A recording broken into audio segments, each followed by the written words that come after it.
কি হচ্ছে গো? এই মালাই কোফতার গ্রেভি। মালাই কোফতার গ্রেভি কি কি দিচ্ছ মশলা? মশলা দেওয়া আছে তোমার কাজু আছে, কিশমিশ আছে, মাখানা আছে, দারচিনি আছে, এই যে লঙ্কার গুঁড়ো গেল, কাশ্মীরি মির্চা দেওয়া আছে, আচ্ছা, হালকা হলুদ পাউডার যাবে, হলুদের গুঁড়ো একদম হালকা। সব ব্র্যান্ডেড, কোনো নন ব্র্যান্ডেড কিছু নেই। এবার একটু জল দিয়ে মশলাটাকে ভালো জল করে অ্যাড কষানো করা হবে। হবে। আহা, কালারটাই কত সুন্দর এসছে। আর কাজু মগজ বাটা, একদম কাজু মগজ বাটা। কাজু মগজের যে তোমার ব্যাটারটা ছিল সেটা দিয়ে দিল কিন্তু এখানে দাদা, টেস্টটা করা ছিল। ডাবু দাও তো। এটাকে ভালো করে মিক্স করবে ভাজা ভাজা এটা করে। এখন পুরো কষানো হবে দাদা। এর বাহ। বাঙালিতে বলে এখন মাংস না কষালে টেস্ট হয় না, সেরকম হ্যাঁ, হ্যাঁ। মশলা না কষালে টেস্ট হয়। আচ্ছা,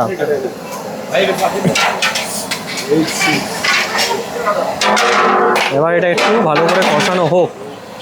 গ্রেভির কালারটা দেখো জাস্ট এসছে, আহা অসাধারণ, সেরা সেরা। এটা দেখেই তো খিদে পেয়ে যাচ্ছে দাদা, কালারটা দেখেই খিদে পেয়ে যাচ্ছে। কালার আরো বেরোবে, সুন্দর বেরোবে এখন।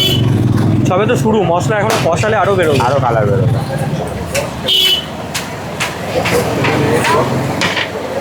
দাদা একটু ঘুরিয়ে দাও না ওটা।